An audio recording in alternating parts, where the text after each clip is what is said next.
فوز ترامب كأنه شبح اليوم. هذا الفوز كيف في نظرك سينعكس ذلك على مستوى العلاقات الجزائرية الأمريكية؟ الجزائر ليس لها أي مشكلة مع الولايات المتحدة الأمريكية، رغم أنه اختلاف الرؤى في القضايا المهمة اللي هي القضية الفلسطينية، القضية الصحراوية والقضايا الأخرى، ولكن أظن أنه الولايات المتحدة الأمريكية دائما تبحث عن شركاء وتبحث كذلك عن إقامة علاقات مع الجزائر، لأن الجزائر دولة قوية جدا في محورية في هذه المنطقة. ربما أنه هناك تقارب كبير جدا من ناحية الأمنية ومن ناحية كذلك محاربة الإرهاب وجماعة الطرفين إلى آخره. وكان تكلم ترامب في خطابه اليوم حول محاربة التطرف ومحاربة الجماعات الإرهابية. زيد على ذلك علاقة الجزائر بالولايات المتحدة الأمريكية علاقة قوية جدا، علاقة تبادل وعلاقة كذلك احترام، رغم أنه اختلاف الرؤى في الصحراوية والقضايا الأخرى. ولكن وقال لكم تبون نعشاب شراطان كررها قال لكم تبون نعشاب شراطان. تعال جنبه مغربي. شوف، العلاقات الامريكيه الجزائريه مبنيه على علاقات يعني ان صح القول نظام جمهوري مع فوز جمهوري اخر، وربما انه هناك تقارب كبير جدا من ناحيه الامنيه ومن ناحيه كذلك محاربه الارهاب وجماعه الطرفين الى اخره. وكان تكلم ترامب في خطابه اليوم حول محاربه التطرف ومحاربه الجماعات الارهابيه، انه في عهدته الاولى كان يعني دونالد ترامب يريد فتح سفاره امريكيه بالقدس المحتله، وبالتالي اظن انه دلالات يعني فوز دونالد ترامب في هذه الانتخابات هو بمثابه كذلك ربما تكلم عن الازمه الاوكرانيه من باب انه سوف يكون هناك مفاوضات، سوف يكون هناك حل، لانه سوف تضغط الولايات المتحده الامريكيه على اوكرانيا لانها تدعمها بالسلاح وبكل شيء. وكذلك ذهب وقال انه بوتين انسان متفاهم ولديه علاقات معه الى غير ذلك ويمكن حل هذه الازمه، ولكن لم يتكلم على حل الازمه في غزه، اما اللي هي قضيه الفلسطينيه، قضيه الصحراويه. هذا الشعب الذي ابيحت او اعطيت كل الكروت من اجل ان يقتل الشعب الفلسطيني داخل قطاع غزه. وتلاحظوا مؤخرا حتى البارح كان هناك اقاله لجارنت واعتلاء وزير الدفاع الجديد اللي هو يمين متطرف. وبالتالي اظن انه الايام القادمه سوف تكون هناك ايام ساخنه جدا، وتكون المنطقه كلها مفتوحه. اكيد كل السيناريوهات مفتوحه. الولايات المتحده الامريكيه دائما تبحث عن شركاء وتبحث كذلك عن اقامه علاقات مع الجزائر، لأن الجزائر دوله قويه جدا في محوريه في هذه المنطقه باكملها، ويمكنها ان تشارك. ولا ننسى انه الجزائر في يوم ما كانت على راس وفد عربي ذهب للتوسط ما بين روسيا واوكرانيا، والجزائر ليس لها اي مشكله مع الولايات المتحده الامريكيه، رغم انه اختلاف الرؤى في القضايا المهمه اللي هي القضيه الفلسطينيه، القضيه الصحراويه والقضايا الاخرى. ولكن اظن انه الولايات المتحده الامريكيه دائما تبحث عن شركاء وتبحث كذلك عن إقامة علاقات مع الجزائر، لأن الجزائر دولة قوية جدا في محورية في هذه المنطقة. إذن دونالد ترامب الرئيس الجديد للولايات المتحدة وفي خطابه تكلم عن، طبعا كان خطاب ربما عاطفي أكثر منه سياسي. برأيك أولا، هل كان متوقعا فوز دونالد ترامب بهذه السهولة؟ وثانيا، كيف ترى المرحلة المقبلة؟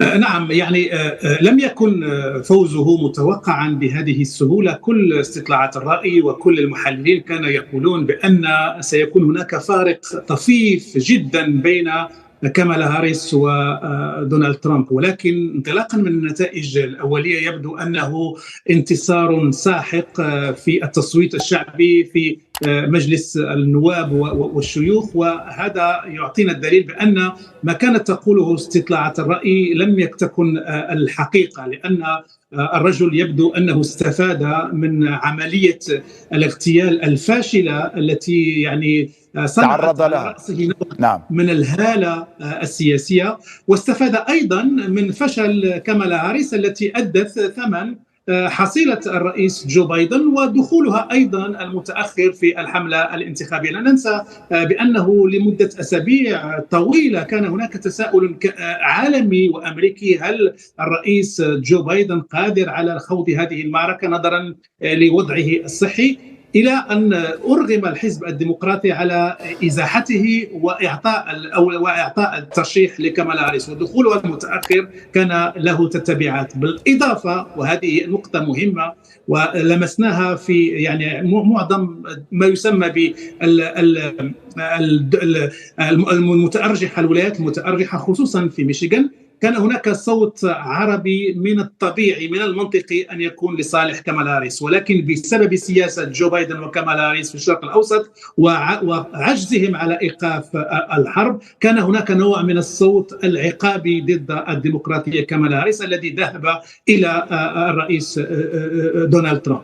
الآن السؤال، نعم هناك ترقب كبير من طرف دول الاتحاد الأوروبي، لأن الرئيس دونالد ترامب قال صراحة، قال بأنه سيعمل جاهدا على إيقاف الحرب الروسية الأوكرانية، ونعي تماما بأن من بين الحلول السياسية التي يقترحها الرئيس دونالد ترامب وهو إيقاف الدعم العسكري والاقتصادي على الأوكرانيين وإرغامهم إلى الجلوس إلى طاولة المفاوضات مع فلاديمير بوتين، وهذا يعني أن الحرب ستتوقف، لكن ربما على حساب المصالح الأوكرانية. أنا أقولها على رؤوس الأشهاد: الشعب المغربي تجاوز الجزائريين وتجاوز التونسيين أبناء بلدي، حتى ما تقول لي عندك مشكلة مع الجزائر، وتجاوز الجميع في تظاهره لأجل غزة.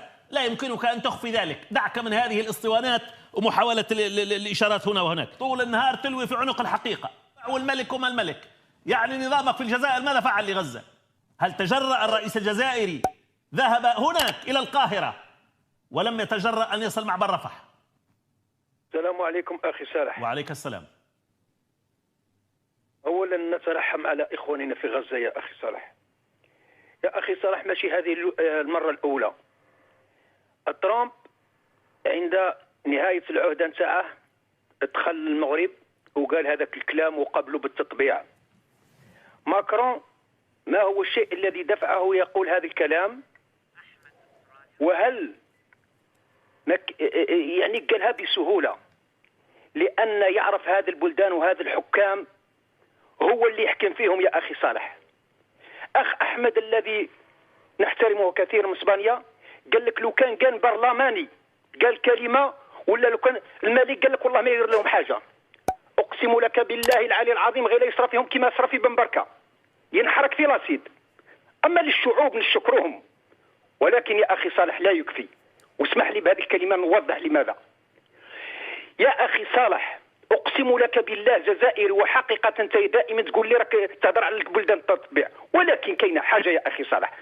كيفاش يا أخي صالح بربك فهمني مليح، هذه السياسات نتاع الملوك وخاصة هذا الملوك المطبعين مع الصهاينة، كما احنا نقولوا في البلاد عندهم سياسة اليهود.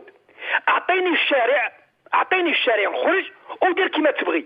والله لو كان بغى الملك يدير إعلان رسمي ممنوع الخروج. لا شكرا. لا هذه فرضيات لا نقبلها في هذا الحوار العقيم، لأنك تكرر نفس الاسطوانة، تحاول أن تدافع على موقف نظامك في الجزائر وترمي بالتهم على النظام المغربي. على الأقل، وأنا أقولها على رؤوس الأشهاد، الشعب المغربي تجاوز الجزائريين وتجاوز التونسيين أبناء بلدي، حتى ما تقول لي عندك مشكلة مع الجزائر، وتجاوز الجميع في تظاهره لأجل غزة. لا يمكنك أن تخفي ذلك. دعك من هذه الاسطوانات ومحاولة الإشارات هنا وهناك. شكرا لك أحمد. طول النهار تلوي في عنق الحقيقة. النظام المطبع والملك وما الملك، يعني نظامك في الجزائر ماذا فعل لغزة؟ لا شيء إلا دعوة مجلس الأمن للانعقاد. وبعدين انعقد مجلس الأمن ولم يحقق شيء. هل تجرأ الرئيس الجزائري ذهب هناك إلى القاهرة ولم يتجرأ أن يصل معبر رفح؟ والله لو فعلها لهبت الأمة من أقصاها إلى أقصاها دعما له وإشادة به. لماذا لم يفعلها؟ لماذا لم يبادر؟ الجزائر هذه بلد الثورة والثوار، يصل رئيسها إلى القاهرة ولا يطلب من مضيفه أن يصل إلى معبر رفح، بل ويدخل إلى غزة. ولا دع المحتل الصهيوني يتجرأ أن يلقي حجر على الرئيس الجزائري. سترى الأمة كيف تهب لذلك، لأن الجزائر يستعين بمن هب واندب بالإيرانيين وبحزب الله وبروسيا، ولكن في النهاية الصحراء هي جزء من المغرب. الجزائر دولة ذات سيادة، والمملكة المغربية هي مملكة وظيفية. كل ما تشاء لأنك صحراوي، لكنه في النهاية الصحراء هي جزء من المغرب. يعني أنا لا أقبل مثل هذه المشاركات اللي فيها انحياز، هذا لا يزيد إلا إشعال الفتنة. يا ريت تعامل الإخوان المغاربة بنفس المنطق عندما يقولوا أننا مرتزقة وأننا يا أخي الصحراء هي جزء من المغرب، وتنسى الأصل اللي هي المغرب كبلد. قد تضيع الهدف والغاية. نعم، لكن نحن بغض النظر لسنا جزائريين ولسنا مغاربة ولسنا صحراويين. وقال لكم تبون نعشاب شراطة كررها قال لكم تبون نعشاب شراطة. تعال جنبه مغربي. إسماعيل من الجزائر. الو، مساء الخيرات. مساء الخير سي صالح لاباس؟ يا هلا بيك، تفضل. نكلمك سي صالح، تقبلني شويه. تقطع في الصوت، تفضل واصل. معليش، انت قلت باللي الصحراء الغربيه جزء من المغرب. قلت باللي الصحراء الغربيه جزء من المغرب. دعك مما اقول، اعطيني انت تعليقك. يعني انت اللي قلت جزء من المغرب. ثانيا انا نقول لك باللي في حصه قبل من هذه انا قلت الجزائر ميزانيه تاع 22 مليار مادات الجزائريه. هي المشكل ماهوش المشكل مع الجزائر والمغرب، المشكل راه مع مالك المغرب. طيب هذه العلاقة إسماعيل، العلاقة المتوترة إلى أي حد هي الآن برأيك طبعا على شفاء المواجهة لا قدر الله؟ هل تراها ستستمر هكذا إلى الأبد، علاقة متوترة وانتهى الأمر؟ هي ما هو الحل بيد الشعب المغربي. كيف ذلك؟ لما يفصل اخي، لما الشعب المغربي يتهنى من بصريح العباره، انت تحب فلسطين، تنتمي لفلسطين ولا تنتمي لاسرائيل؟ انت كعربي. لا، هي قضيه القطب المتعدد. ما لازمناش الامريكان يحكم العالم وحده، ولا المغرب يحكم العالم وحده. المغرب يحوط. اشكرك اسماعيل من الجزائر. أن الجزائر يستعين بمن هب واندب بالإيرانيين وبحزب الله وبروسيا، ولكن في النهاية الصحراء هي جزء من المغرب. هل شاهدت وزير الدفاع الإيراني في الجزائر؟ هل سمعنا عن اتفاقيات استراتيجية وأمنية وثقافية ورياضية وسبرانية بين إيران والجزائر؟ هناك تعاون روسي جزائري واضح. هذا تعاون روسي جزائري استراتيجي. هذا السلاح في العالم مصدره اثنان، غربي او روسي، والجزائر منذ 62 تسليحها روسي، وهذا لم يؤثر ابدا على علاقتها مع الغرب، مع اسبانيا ومع امريكا. شكرا لك ابراهيم من اسبانيا. دولتان جارتان، لماذا يحتاج المغرب ان يقفز الى دوله ثالثه ثم يعود الى الجزائر؟ يا رجل لا يمكن ان يقبل هذا المنطق. انا الان احاول ان اتوازن جدا، رغم أن التوازن هنا يعني البعض لا يعجبه طبعا. أحيانا كل واحد يقول لك والله أنت تميل إلى المغرب وأنت تميل إلى الجزائر.